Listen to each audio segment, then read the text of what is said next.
Now available in paperback, John Haynes at Death's Door. The man who rules the world takes on the Greek god of death in this action-packed John Haynes series adventure.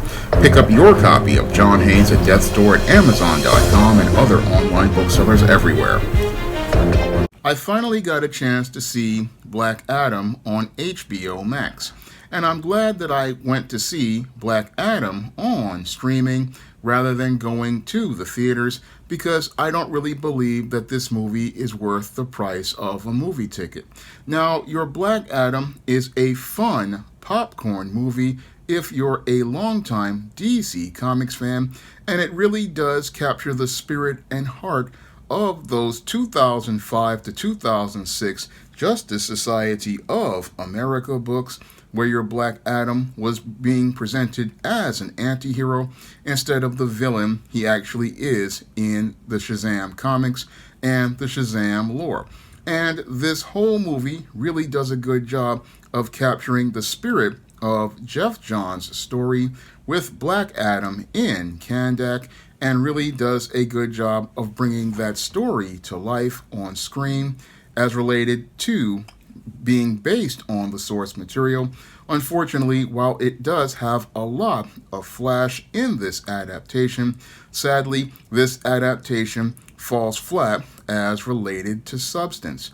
Now, when I look at your Black Adam from a critical perspective, it's one of those movies where you have all the ingredients for success, but sadly, they don't come together due to a poor execution. You have really a solid casting on Black Adam, with Dwayne "The Rock" Johnson doing a serviceable job as the villain slash anti-hero Black Adam, and very great performances from Aldous Hodge as Hawkman, who I would love to see him be in a Hawkman movie all by himself, and Pierce Brosnan stealing the show as Dr. Fate, and the actors who play Atom Smasher and Cyclone do serviceable jobs, and the actress who plays Adriana Tomaz is great.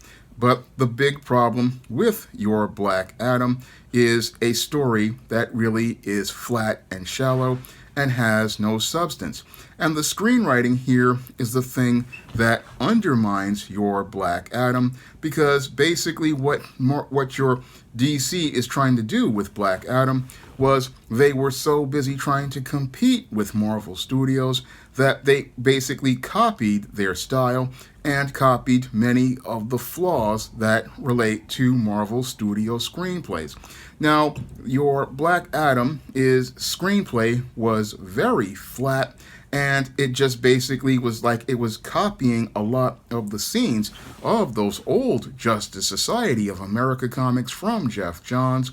Unfortunately, they didn't really translate any sort of substance to the material, and that made for a movie that did not answer a critical question, and that is, why should we care? Now, that starts out, as related to the screenwriting, they start out with an approach that tells us all about Kandak, but doesn't really show us why we should care about Kandak, and that's the big problem with Black Adam. We don't see a reason to care about your Black Adam. We don't see a reason to root for him as a hero. Yes, they show us that your Kandak is run by Intergang, and they tell us that this whole nation is being run by Intergang, but we really don't get to know your Black Adam in a way that lets us care about this character. And that's, again, all due to the weak screenwriting, where they tell us about everything in the first 10 minutes instead of showing us how the Intergang is so miserable and making life miserable for everyone. I mean, that's a big problem with your Black Adam. They don't really clearly define a villain for this movie, and that's something that a screenwriter does when they really don't have their ideas focused and fleshed out. Now, what your DC is trying to do is trying to make Black Adam an anti-hero, but I don't really think they understand the concept of anti-heroes. Now, as somebody who has watched the work of the late Tom Laughlin, who made the classic movie Born Losers, he defined the whole concept of the anti-hero in film with his classic film Born Losers.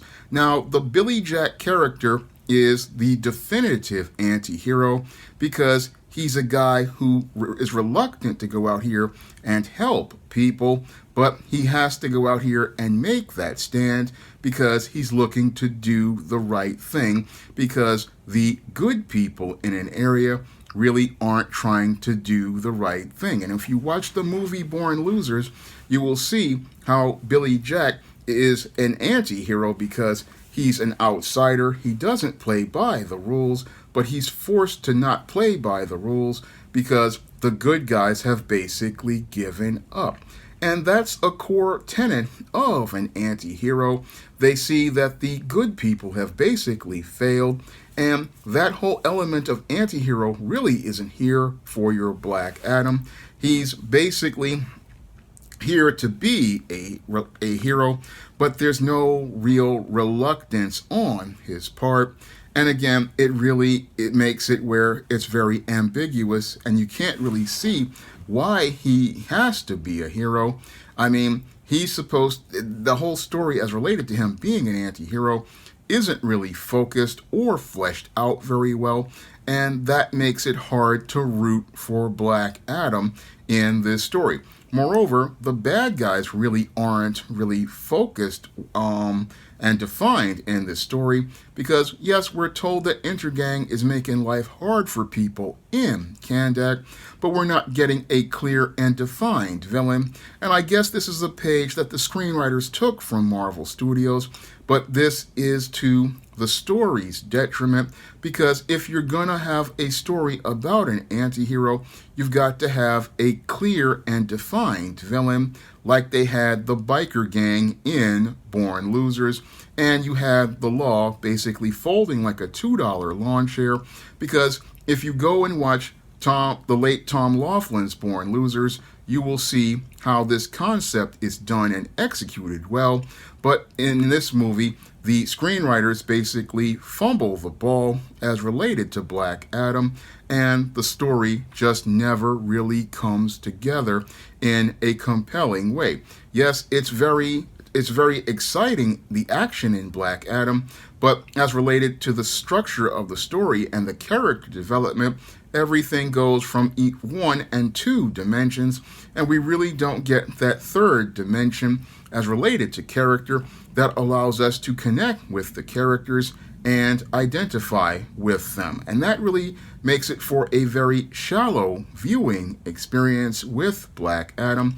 And that's another pet peeve for me as related to this movie, how the characters in this movie really weren't fleshed out very well, and everybody again feels either 1 or 2 dimensional.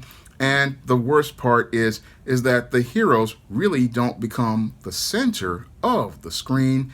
And what happens is they get overshadowed in their own movie, and that prevents Black Adam from really being the complete center focus and hero of the movie, because other characters like Adriana Tomaz and her son, they get to be the main focus of the movie as heroes, and Black Adam and the Justice Society feel like background characters in a movie where they're supposed to be the main focus. And that's a big problem with your Black Adam as a superhero movie. In a superhero movie, the heroes need to be front and center, and the heroes need to be front and center because we need to see how they're going to overcome issues as related to this bad guy, and we also need to see them overcoming other issues as related to their internal character.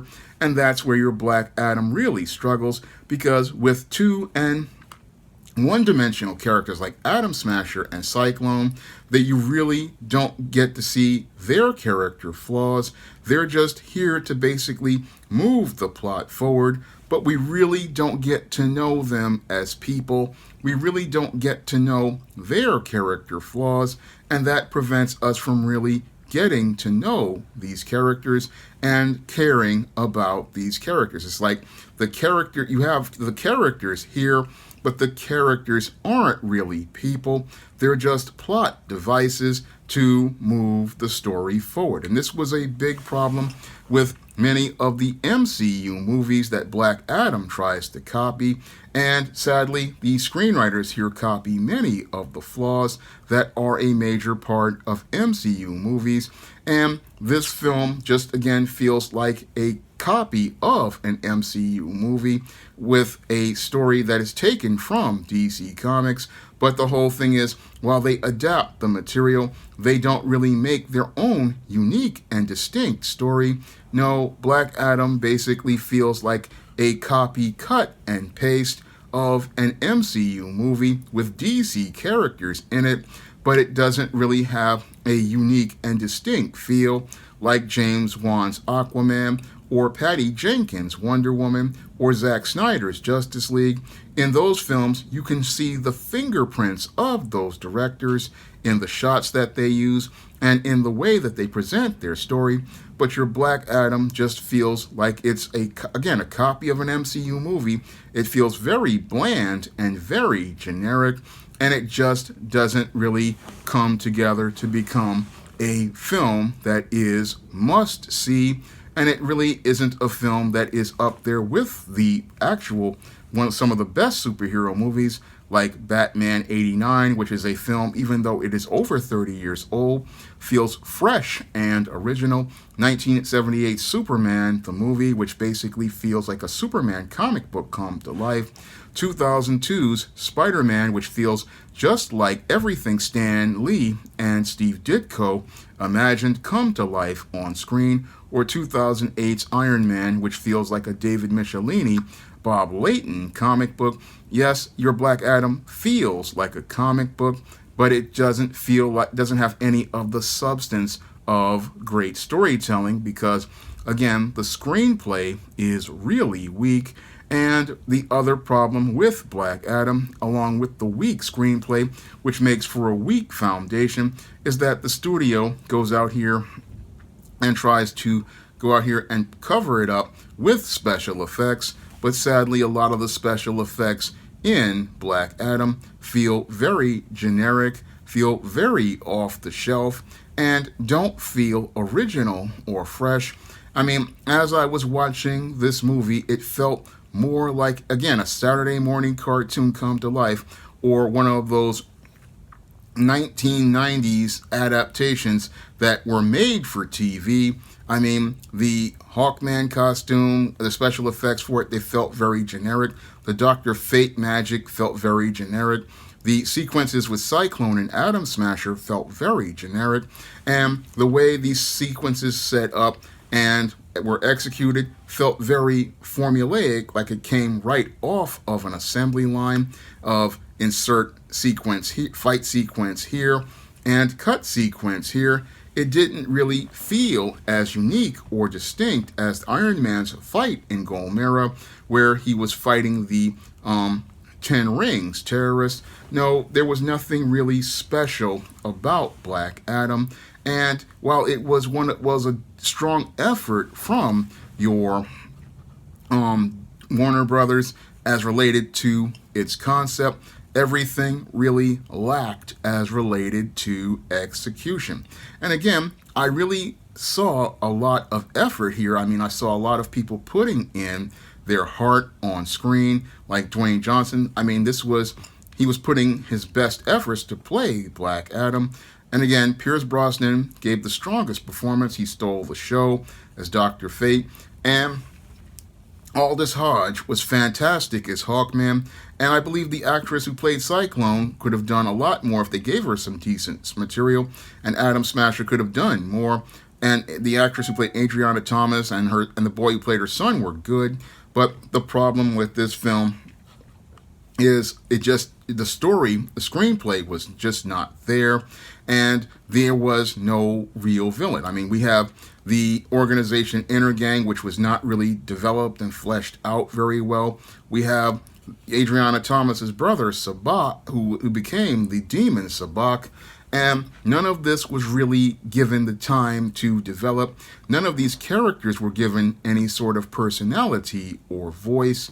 And this really led to your Black Adam not really being the fantastic movie it could have been. And it just proved a point that I know as a screenwriter, that if your screenplay isn't solid, your movie is going to lack in a lot of areas. And that's the biggest problem with your Black Adam, was the weak screenplay, which led to the weak action sequences, which led to the just weak storytelling, and even worse, some of this dialogue. It just was so weak. I mean, we really don't get to know Black Adam in this screenplay, because in screenplays, characters are defined by their actions and their words, but your Black Adam doesn't say much, so it's hard to get to know him, and it's hard to care about him. And this whole screenplay doesn't really give the characters much room to speak for themselves. I mean, Cyclone and Atom Smasher were just basically there to be filler, but never really got to really express themselves and show that they had character flaws or personality flaws that would allow them to be able to tell their own stories, as we got to know Black Adam in a character transformation arc. Now, this movie, just again, the screenplay is just so clunky, and that clunkiness starts to figure out into the third act, because at the third act, where we get the Black Adam being locked up in the prison, that's where the movie goes from being mediocre to just being just bad. And at that point, your Black Adam script just falls completely apart, because it becomes a film that goes from climactic to anticlimactic, and the showdown with Sabak, it just winds up not really becoming something where you can root for Black Adam, because at this point you're just like, yeah, I thought this movie is over, I thought it was going to wrap it up, but we get this tacked on part similar to what we got with the Batman, where we're thinking, oh, the Riddler has been taken care of, and then all of a sudden we got this flood in Gotham. And these movies, this is a problem with screenwriters who don't know their material. They don't know where to put a period at the end of things and leave people wanting more.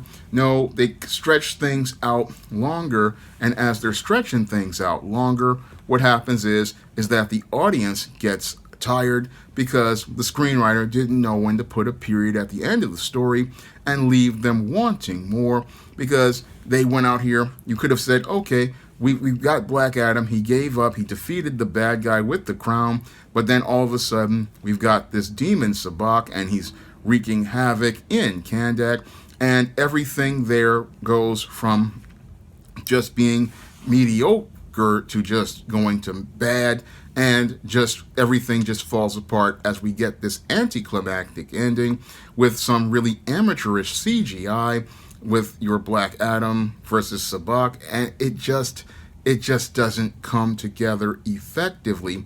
And again, I was really disappointed with this movie, because on the surface you had everything looking good as related to the being faithful to the source material, but when the source material really doesn't have substance, there's not much there as related to crafting a screenplay.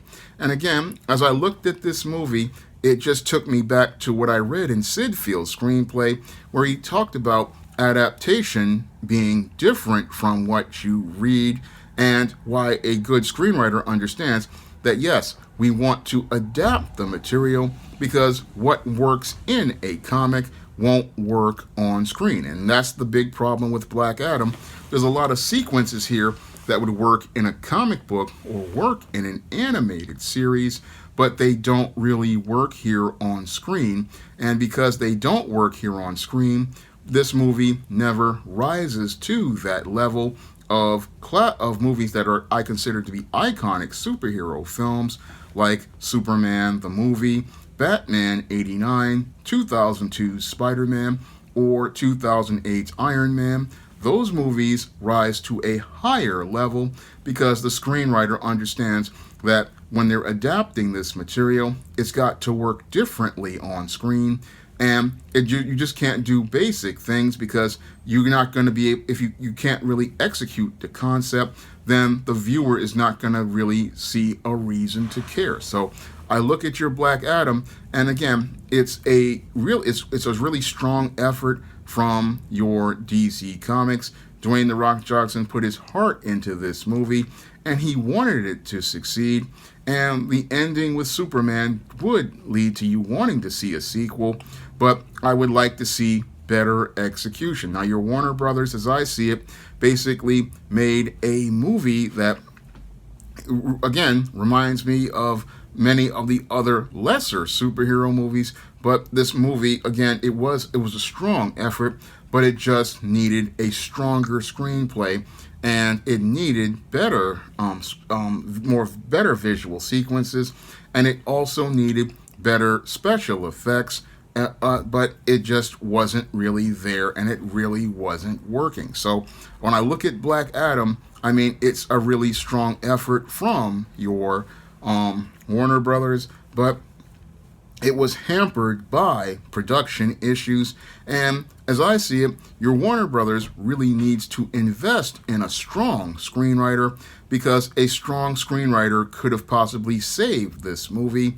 And the problem with a lot of these superhero movies is a lot of people are not really coming at them, right? Because they feel like they're coming off an assembly line.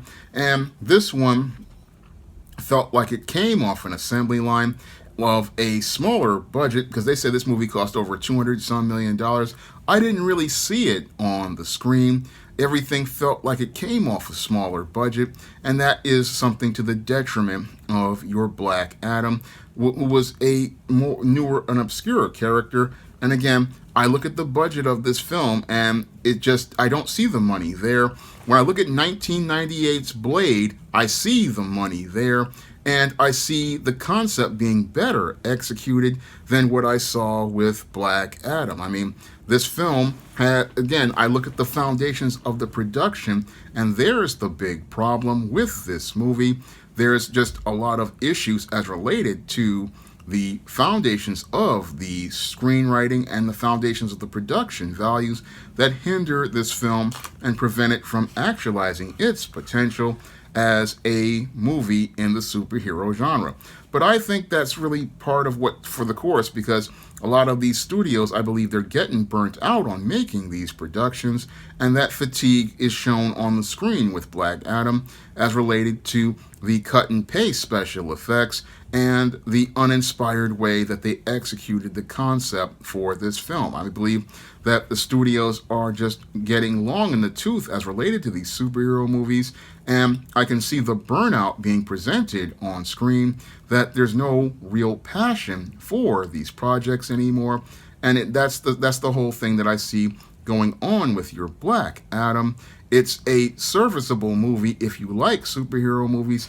It's a fun movie if you want to go out here and watch it on streaming, but it's not any sort of high cinema. No, it's just another generic superhero movie rolling off the mainstream media complex. And if you like this kind of movie, that's your thing. It's a good, I say, popcorn movie for the kids. Not really for the kids because it's too violent, but it's a good popcorn movie for the weekend. And you can go out here and have a good time with this kind of movie. But this kind of movie, I'm just not really feeling your Black Adam. And I'm not really feeling the execution of concept as related to the anti-hero. I'm not really feeling the concept as related to, oh, it's okay to be bad if you're doing good. That was another thing that irked me about this movie, how they had it where, oh, it's okay for Black Adam to do bad if he's good. I mean, that's a mixed message to send to the kids. I mean, that, and the whole thing where they have the compromise, again, very similar to Avengers Endgame. And these are not good messages to send to kids, because superhero movies, as I see it, really need to go out here and be about showing how people can go out here and look to be responsible, look to do what's right. I mean, a hero is a role model, and the anti-hero, even if he's doing things like Billy Jack did in The Born Losers, he still had a moral compass as related to his character, and that's the difference between somebody who knows what an anti-hero is and somebody who thinks that they know, like a Jeff Johns with your Black Adam. And this whole movie it's not something that I would recommend. I mean, if you want to go see a popcorn superhero movie, then go right ahead with this. But this is one of those movies that if it's on a rainy day, I would go and watch it, but it's not something I would be eager to go out here and recommend to anyone. Now, if you want to pick up my first comic, Esteem No Good Deed, you can find that comic on Kindle for 99 cents on Amazon.com. And if you want to see me do more reviews of superhero movies like Black Adam, you can send a donation to the Patreon, the PayPal, or the Cash App so I can subscribe to HBO Max and do more review videos like this. That's all I have to say for this video. You can comment, rate, and subscribe. Now available in paperback and e-readers, The Temptation of John Haynes. Given to temptation, pick up this action-packed African-American paranormal romance. Get The Temptation of John Haynes in paperback and e-readers today.